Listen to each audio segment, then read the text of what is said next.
ಪ್ರೀತಿಯ ವೀಕ್ಷಕರಿಗೆ ಶಂಕರಾನಂದ ಟಿವಿಗೆ ಸ್ವಾಗತ ಸುಸ್ವಾಗತ. ಇವತ್ತಿನ ವಿಡಿಯೋನಲ್ಲಿ ಜನವರಿ ತಿಂಗಳ ಮಾಸ ಭವಿಷ್ಯ ಯಾವ ರೀತಿಯಾಗಿದೆ ಅನ್ನುವಂತಹ ಮಾಹಿತಿಯನ್ನು ತಿಳ್ಕೊಳ್ಳೋಣ.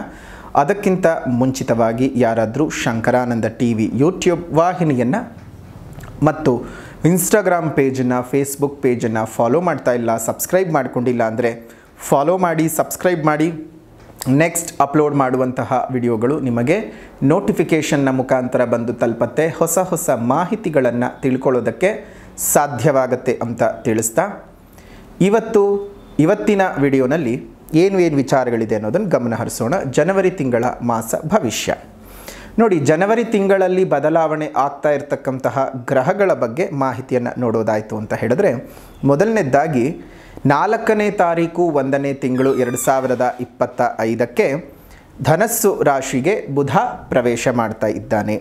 14ನೇ ತಾರೀಕು 1ನೇ ತಿಂಗಳು 2025ಕ್ಕೆ ಮಕರ ರಾಶಿಗೆ ರವಿ ಪ್ರವೇಶ ಮಾಡ್ತಾ ಇದ್ದಾನೆ. 21ನೇ ತಾರೀಕು 1ನೇ ತಿಂಗಳು 2025ಕ್ಕೆ ಮಿಥುನ ರಾಶಿಗೆ ವಕ್ರೀಗತನಾಗಿರ್ತಕ್ಕಂತಹ ಕುಜನ ಪ್ರವೇಶವಾಗ್ತಾ ಇದೆ. ಇನ್ನು 24ನೇ ತಾರೀಕು 1ನೇ ತಿಂಗಳು 2025ಕ್ಕೆ ಮಕರ ರಾಶಿಗೆ ಬುಧ ಪ್ರವೇಶ ಮಾಡ್ತಾ ಇದ್ದಾನೆ. 28ನೇ ತಾರೀಕು 1ನೇ ತಿಂಗಳು 2025ಕ್ಕೆ ತನ್ನ ಉಚ್ಚಸ್ಥಾನವಾದಂತಹ ಮೀನ ರಾಶಿಗೆ ಶುಕ್ರನ ಪ್ರವೇಶ ಉಂಟಾಗ್ತಾ ಇದೆ. ಇದಿಷ್ಟು ಜನವರಿ ತಿಂಗಳಲ್ಲಿ ಬದಲಾವಣೆ ಆಗ್ತಾ ಇರತಕ್ಕಂತಹ ಗ್ರಹಗಳ ಬಗ್ಗೆ ಮಾಹಿತಿ ಆಗಿದೆ. ಇನ್ನು ಈ ಗ್ರಹಗಳ ಸ್ಥಿತಿಗತಿಗಳಿಂದಾಗಿ ಯಾವ್ಯಾವ ರಾಶಿಯವರಿಗೆ ಯಾವ್ಯಾವ ರೀತಿಯಾಗಿರ್ತಕ್ಕಂತಹ ಫಲಾನುಫಲಗಳಿದ್ದಾವೆ ಅನ್ನೋದನ್ನು ಗಮನಿಸಬೇಕಾಗಿದೆ ನಾವು. ಜೊತೆಗೆ ಮಾಸ ವಿಶೇಷತೆ ಅಂತ ಬಂದ ಸಂದರ್ಭದಲ್ಲಿ ನಮಗೆ 14ನೇ ತಾರೀಕು ನೋಡಿ, 14ನೇ ತಾರೀಕು ವಿಶೇಷವಾಗಿ ಮಕರ ರಾಶಿಗೆ ರವಿಯು ಪ್ರವೇಶ ಮಾಡ್ತಾ ಇರುವುದರಿಂದ ಈ ಒಂದು ಕಾಲ ಏನಿದೆ ನಮ್ಮ ಒಂದು ಜೀವನದಲ್ಲೇ ಅತ್ಯಂತ ಶುಭದ ಕಾಲ. ಯಾಕಂದರೆ ದಕ್ಷಿಣಾಯನ ಕಳೆದು ಉತ್ತರಾಯಣ ಬರ್ತಕ್ಕಂತಹ ಪುಣ್ಯಕಾಲ. ಉತ್ತರಾಯಣದ ಪುಣ್ಯಕಾಲ ಅಂತ ಹೇಳಿದರೆ ವಿಶೇಷವಾದಂತಹ ಹಬ್ಬಗಳು, ಜೊತೆಗೆ ನಮ್ಮ ಜೀವನದ ತಮಸ್ಸುಗಳು ಕಳೆಯತಕ್ಕಂತಹ ಪುಣ್ಯಕಾಲ. ಮಕರ ರಾಶಿಗೆ ಸೂರ್ಯನ ಪ್ರವೇಶ, ಮಕರ ಸಂಕ್ರಮಣವಾಗುವಂತಹ ಮಕರ ಸಂಕ್ರಾಂತಿ ಅಂತ ಹೇಳಿ ಹಬ್ಬವನ್ನು ಆಚರಣೆ ಮಾಡುವಂತಹ ಪುಣ್ಯ ಕಾಲ ಈ 14ನೇ ತಾರೀಕು 1ನೇ ತಿಂಗಳು 2025ಕ್ಕೆ. ಈ ವಿಶೇಷವಾಗಿ ಧನುರ್ಮಾಸದ ಪೂಜಾ ವ್ರತದ ಸಮಾಪ್ತಿಯೂ ಸಹ ಇವತ್ತೇ ಆಗುತ್ತೆ. ಅಂದರೆ 14ನೇ ತಾರೀಕೆ ಆಗ್ತಕ್ಕಂಥದ್ದು.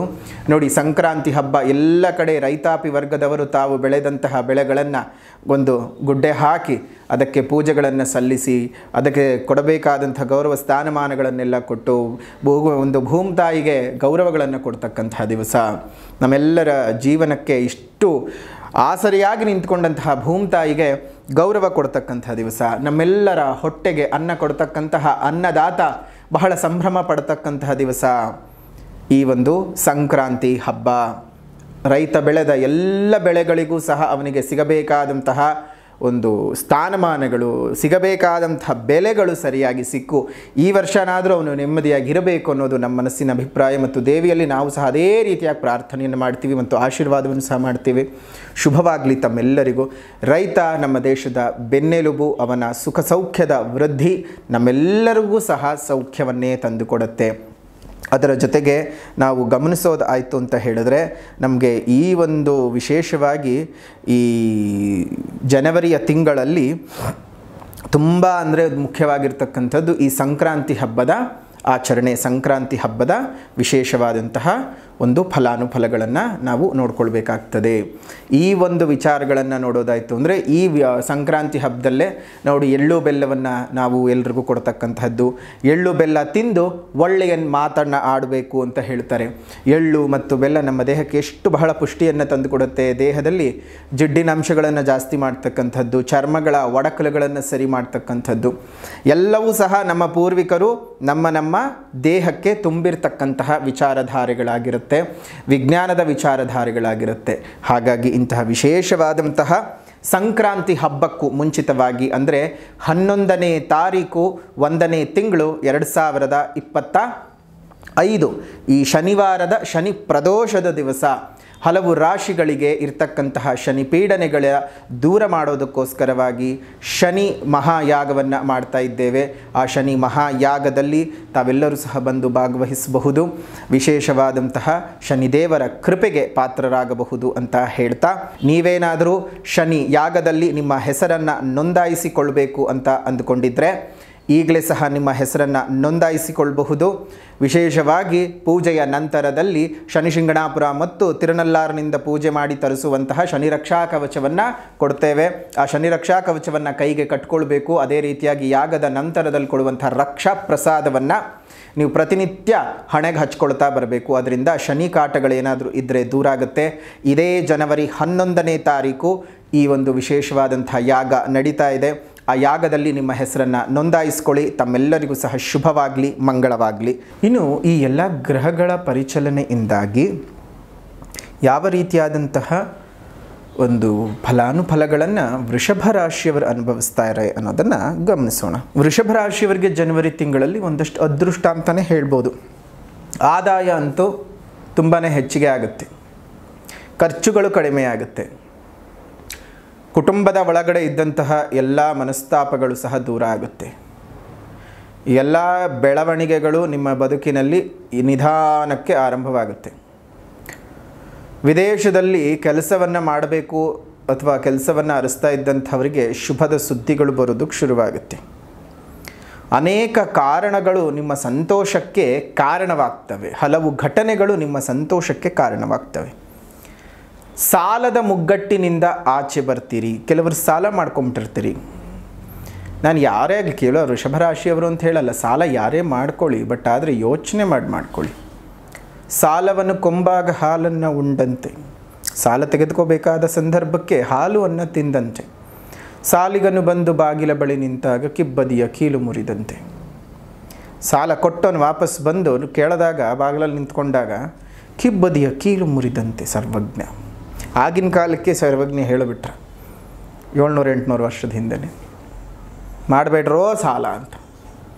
ಆದರೆ ಈಗ ಏನು ಮಾಡೋದು, ಎಲ್ರಿಗೂ ಸಾಲಗಳಾಗ್ತಾ ಇದೆ. ಭೂ ಸಂಬಂಧಿತ ವ್ಯವಹಾರಗಳಿಂದ ಹೆಚ್ಚಿನ ಲಾಭವನ್ನು ಪಡ್ಕೊಳ್ತೀರಾ. ಲ್ಯಾಂಡ್ ಡೆವಲಪರ್ಸ್ಗಳಾಗಿರ್ತಕ್ಕಂಥವರಿಗೆ, ರಿಯಲ್ ಎಸ್ಟೇಟ್ ಬಿಸ್ನೆಸ್ಸನ್ನು ಮಾಡ್ತಾ ಇರ್ತಕ್ಕಂಥವರಿಗೆ, ಹೊಸದಾಗಿರ್ತಕ್ಕಂತಹ ನೂತನ ವ್ಯಾಪಾರ ವ್ಯವಹಾರವನ್ನು ಮಾಡ್ಕೊಳ್ತಕ್ಕಂಥವ್ರಿಗೆಲ್ಲ ತುಂಬ ಅನುಕೂಲತೆಗಳು ಜಾಸ್ತಿ ಇದ್ದಾವೆ ವೃಷಭರಾಶಿಯವರಿಗೆ. ಅದರಲ್ಲೂ ಕಾರ್ಯಕ್ಷೇತ್ರದಲ್ಲಿ ಹೆಚ್ಚಿನ ಸಾಧನೆಯನ್ನು ಮಾಡ್ಕೊಳ್ಳೋಕೆ ಅವಕಾಶಗಳು ತುಂಬ ತೆರೆದುಕೊಳ್ಳುತ್ತೆ. ಇದೇ 14ನೇ ತಾರೀಕಿನ ಆದ ನಂತರದಲ್ಲಿ ಉತ್ತರಾಯಣದ ಪುಣ್ಯಕಾಲ ಶುರುವಾಗ್ತಾ ಇದ್ದ ಹಾಗೆ ನಿಮ್ಮ ಬದುಕಿನಲ್ಲೂ ಉತ್ತರೋತ್ತರ ಅಭಿವೃದ್ಧಿಗಳು ಆಗೋದಕ್ಕೆ ಶುರುವಾಗುತ್ತೆ. ನೋಡಿ, ನಿಮಗೆ ಭಾಗ್ಯ ಸೂರ್ಯನ ಪ್ರಭಾವ ಬಹಳ ಅನುಕೂಲತೆಗಳನ್ನು ತಂದುಕೊಡೋದಕ್ಕೆ ಶುರು ಮಾಡುತ್ತೆ. ಸರ್ಕಾರಿ ಉದ್ಯೋಗಾಕಾಂಕ್ಷಿಗಳಿಗೆ ಸರ್ಕಾರದ ಉದ್ಯೋಗಗಳು ಸಿಗ್ತಕ್ಕಂಥದ್ದು. ಅದರ ಜೊತೆಗೆ ನೋಡಿ, ಮಾಸಾಂತ್ಯದ ಹೊತ್ತಿಗೆ ಶುಕ್ರನು ನಿಮಗೆ, ನಿಮ್ಮ ರಾಶ್ಯಾಧಿಪತಿಯಾಗಿರ್ತಕ್ಕಂತಹ ಶುಕ್ರನು ಲಾಭಸ್ಥಾನದಲ್ಲಿ ಉಚ್ಚಂಗತನಾಗಿ ಬರ್ತಕ್ಕಂತಹದ್ದು. ಅದು ಇನ್ನೂ ವೈಭೋಗವನ್ನು ತಂದುಕೊಡುತ್ತೆ. ಏನು ಕಷ್ಟ, ಕಣ್ಣೀರು, ನಷ್ಟ, ಹಣಕಾಸಿನ ಹಿಂಸೆ, ಯಾತನೆ, ಆರೋಗ್ಯದಲ್ಲಿ ತೊಂದರೆ, ಕುಟುಂಬದಲ್ಲಿ ತೊಂದರೆ, ನಂಬಿದವರಿಂದ ಮೋಸ, ಬಂಧು ಬಾಂಧವರಿಂದ ನಿಂದನೆ, ಸ್ನೇಹಿತರಿಂದ ನಿಷ್ಠೂರ, ಯಾವುದೇ ಕೆಲಸ ಕಾರ್ಯಗಳಲ್ಲೂ ಅಭಿವೃದ್ಧಿ ಆಗ್ತಾ ಇರಲಿಲ್ಲ. ಮನಸ್ಸಿಗೆ ತುಂಬ ಯಾತನೆಯನ್ನು ಪಡ್ತಾ ಇದ್ರಿ. ನಿದ್ರಾಹೀನತೆ ಉಂಟಾಗ್ತಾ ಇತ್ತು. ನಿದ್ದೆಗಳು ಸರಿಯಾಗಿ ಮಾಡೋಕ್ಕೆ ಆಗ್ತಾ ಇರಲಿಲ್ಲ. ಆರೋಗ್ಯದಲ್ಲಿ ಬಹಳ ಏರುಪೇರುಗಳನ್ನು ನೋಡ್ತಾ ಇದ್ರಿ. ಅದರಲ್ಲೂ ಈ ತೊಡೆ ಭಾಗ, ಅವಯವಗಳ ಭಾಗ, ಮಂಡಿ ಚಿಪ್ಪು ನೋವಂತ ಇರುವಂಥದ್ದು, hair fall, heavy hair fall, ಹಲ್ಲು ನೋವಿನ ತೊಂದರೆಗಳು ಒಂದಲ್ಲ ಎರಡಲ್ಲ. ವೃಷಭರಾಶಿಯವರು ಬ್ಯಾಕ್ ಟು ಬ್ಯಾಕ್ ಸಮಸ್ಯೆಗಳನ್ನು ಅನುಭವಿಸ್ತಾನೆ ಹೋಗ್ತಾ ಇದ್ರಿ. ಆದರೆ ಇದೀಗ ಆ ಎಲ್ಲ ವಿಚಾರಗಳಲ್ಲೂ ಸಹ ನೀವು ಒಂದು ತೊಂದರೆಯಿಂದ ವಿಮುಕ್ತರಾಗ್ತೀರಾ, ತೊಂದರೆಯಿಂದ ಆಚೆ ಹೋಗ್ತೀರಾ. ಯಾವುದೇ ಕಾರಣಕ್ಕೂ ದೇವರ ಅನುಗ್ರಹ ಇಲ್ಲದೆ ಅಂತೂ ನೀವು ಇರೋದಕ್ಕೆ ಸಾಧ್ಯ ಆಗೋದಿಲ್ಲ. ಬದುಕಿನಲ್ಲಿ ಒಳ್ಳೆ ರೀತಿಯಾದಂತಹ ಏಳಿಗೆಗಳು ಕಂಡುಬರುತ್ತೆ. ಈ ಒಂದು ತಿಂಗಳಲ್ಲಿ ಬಂದು ಮಿತ್ರರ ಕಿರಿಕಿರಿಯಿಂದ ದೂರ ಆಗ್ತೀರಿ. ಸ್ನೇಹಿತರೊಂದಿಗೆ ಸಾಮರಸ್ಯ ಬೆಳೆಯುತ್ತೆ. ಅಣ್ಣ ತಮ್ಮಂದರು, ಅಕ್ಕ ತಂಗಿಯರೊಟ್ಟಿಗಿದ್ದಂತಹ ವೈಮನಸ್ಯಗಳೆಲ್ಲ ದೂರ ಆಗ್ತಕ್ಕಂಥದ್ದು. ಹಲವು ಜನರಿಗೆ ವಿವಾಹ ಪ್ರಾಪ್ತಿ ಆಗ್ತಕ್ಕಂಥದ್ದು, ಇನ್ನು ಹಲವು ಜನರಿಗೆ ಉದ್ಯೋಗ ಪ್ರಾಪ್ತಿ ಆಗ್ತಕ್ಕಂಥದ್ದು. ಯೋಧರಾಗಿರ್ತಕ್ಕಂಥವ್ರಿಗೆ, ಆರಕ್ಷಕ ವಿಭಾಗಗಳಲ್ಲಿ ಕೆಲಸವನ್ನು ಮಾಡ್ತಾ ಇರ್ತಕ್ಕಂಥವ್ರಿಗೆಲ್ಲ ಯಥೇಚ್ಛವಾಗಿರ್ತಕ್ಕಂತಹ ಗುರುತು, ಗೌರವ, ಬಿರುದು, ಬಾವಲಿಗಳು ಬರ್ತಕ್ಕಂತಹ ಒಂದು ತಿಂಗಳಾಗಿರುತ್ತೆ ಈ ಒಂದು ಜನವರಿ ತಿಂಗಳಿನಲ್ಲಿ ಯೋಗವೋ ಯೋಗ, ವೃಷಭ ರಾಶಿಯವರದ್ದೇ ಯೋಗ ಈ ಜನವರಿ ತಿಂಗಳಲ್ಲಿ ತುಂಬ ಅಂದರೆ ತುಂಬ ಚೆನ್ನಾಗಿದೆ. ದೇವರ ಅನುಗ್ರಹವೂ ಸಹ ಉಂಟಾಗ್ತಾ ಇದೆ. ಯಾವುದೇ ಕಾರಣಕ್ಕೂ ಧೈರ್ಯಗೆಡೋದು ಬೇಡ. ನಿಮಗೇನಾದರೂ ಜಾತಕದಲ್ಲಿ ಶನಿ ರೀತಿಯ ದೋಷಗಳೇನಾದರೂ ಇದ್ದರೆ ಜನವರಿ 11ನೇ ತಾರೀಕು ನಡೀತಾ ಇರತಕ್ಕಂತಹ ಶನಿ ಮಹಾಯಾಗದಲ್ಲಿ ಒಂದು ಸಣ್ಣ ಪೂಜೆಯನ್ನು ನಿಮ್ಮ ಹೆಸರಿನಲ್ಲಿ ಮಾಡಿಸೋದ್ರಿಂದ ಏನಾಗುತ್ತೆ ಅಂತ ಹೇಳಿದ್ರೆ ಒಳ್ಳೆ ರೀತಿಯ ಬೆಳವಣಿಗೆಗಳು ಕಂಡು ಬರುತ್ತೆ. ನಿಮಗೇನಾದರೂ ಶನಿ ದೋಷಗಳಾಗಲಿ ಅಥವಾ ಜಾತಕದಲ್ಲಿ ಶನಿ ಬಾಧೆಗಳಾಗಲಿ, ಶನಿಯ ಭುಕ್ತಿಯೋ ಅಂತರ್ಭುಕ್ತಿಯೋ ಪ್ರತ್ಯಂತರ ಭುಕ್ತಿಯೋ ಏನಾದರೂ ನಡೀತಾ ಇದ್ದರೆ ಅದೆಲ್ಲವೂ ಸಹ ನಿವಾರಣೆಯಾಗುತ್ತೆ. ಶನಿ ಶಿಂಗಣಾಪುರ ಮತ್ತು ತಿರುನಲ್ಲಾರಿನಿಂದ ಪೂಜಿಸಿ ತರುವಂತಹ ಶನಿ ರಕ್ಷಾ ಕವಚದ ಒಂದು ದಾರವನ್ನು ನಿಮ್ಮ ಕೈಗೆ ಕಟ್ಕೊಳ್ಳಿ. ಅದರಿಂದ ಶನಿಯ ಯಾವುದೇ ರೀತಿಯಾದಂತಹ ಪೀಡೆಗಳು ಇದ್ದರೂ ಸಹ ದೂರವಾಗುತ್ತೆ. ಏನು ಯೋಚನೆ ಮಾಡೋದು ಬೇಡ. ಶನಿದೇವರ ಕೃಪಾಶೀರ್ವಾದ ಉಂಟಾಗಲಿ ಅಂತ ಹೇಳ್ತಾ ಈ ವಿಶೇಷವಾದಂತಹ ಒಂದು ಶನಿ ಮಹಾಯಾಗದಲ್ಲಿ ನಿಮ್ಮ ಹೆಸರನ್ನು ನೋಂದಾಯಿಸ್ಕೊಳ್ಳಿ. ಪೂಜೆಗೆ ಬೇಕಾಗಿರುವಂಥ ಎಲ್ಲ ವಿವರಗಳು ಬೇಕಾದರೆ ನಿಮಗೆ ಫೋನ್ ಮಾಡಿ ಅವರು ಹೇಳ್ತಾರೆ. ಅದೇ ರೀತಿಯಾಗಿ ಪ್ರಸಾದವೂ ಸಹ ನಿಮ್ಮ ಮನೆಗೆ ಕೊರಿಯರ್ನ ಮುಖಾಂತರವಾಗಿ ಬಂದು ತಲುಪತ್ತೆ. ದೇವರ ಕೃಪಾಶೀರ್ವಾದ ಉಂಟಾಗಲಿ ಅಂತ ಹೇಳ್ತಾ ಇನ್ನಷ್ಟು ಜನರಿಗೆ, ಅದರಲ್ಲೂ ಸಿನಿಮಾ ಕಲಾವಿದರುಗಳಿಗೆ ಒಂದು ಗೌರವ ಸ್ಥಾನಮಾನಗಳು ಸಿಗ್ತಕ್ಕಂಥದ್ದು, ಹಿರಿಯ ಕಲಾವಿದರುಗಳಿಗೆ ಹಲವು ಪ್ರಶಸ್ತಿಗಳು ಬಿರುದುಗಳು ಬಂದು ಸೇರ್ತಕ್ಕಂಥದ್ದು, ಸಮಾಜ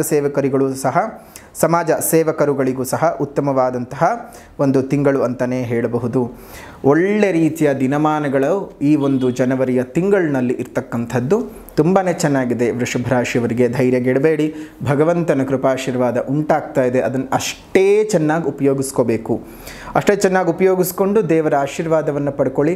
ಎಲ್ಲವೂ ಸಹ ಚೆನ್ನಾಗಾಗಲಿ, ಸೌಖ್ಯ ಉಂಟಾಗಲಿ ಅಂತ ಹೇಳ್ತಾ ಈ ಒಂದು ಜನವರಿ ತಿಂಗಳ ಮಾಸ ಭವಿಷ್ಯ ಹೇಗಿದೆ ಅನ್ನೋದನ್ನು ತಿಳ್ಕೊಂಡಿದ್ದಾಯಿತು. ಇನ್ನು ಪರಿಹಾರ ಅಂತ ಬಂದ ಸಂದರ್ಭದಲ್ಲಿ ಮೊದಲನೇದಾಗಿ ನಕ್ಷತ್ರಾನುಸಾರ ಪರಿಹಾರ ಅನ್ನೋದನ್ನು ಗಮನಿಸೋಣ. ನಕ್ಷತ್ರಾನುಸಾರ ಪರಿಹಾರ ಅಂತ ಬಂದಾಗ ಕೃತಿಕಾ ನಕ್ಷತ್ರ 2, 3, 4ನೇ ಪಾದದಲ್ಲಿ ಹುಟ್ಟಿದಂಥವರು ಈಶ್ವರ ದೇವರ ಪೂಜೆಯನ್ನು ಮಾಡಿ, ಅದೇ ರೀತಿಯಾಗಿ ರೋಹಿಣಿ ನಕ್ಷತ್ರದಲ್ಲಿ ಹುಟ್ಟಿದಂಥವರು ಪಾರ್ವತಿ ಅಮ್ಮನವರ ಪೂಜೆ, ಪಾರ್ವತಿ ಅಮ್ಮನವರ ದೇವಸ್ಥಾನಕ್ಕೆ ಹೋಗ್ತಾ ಬನ್ನಿ.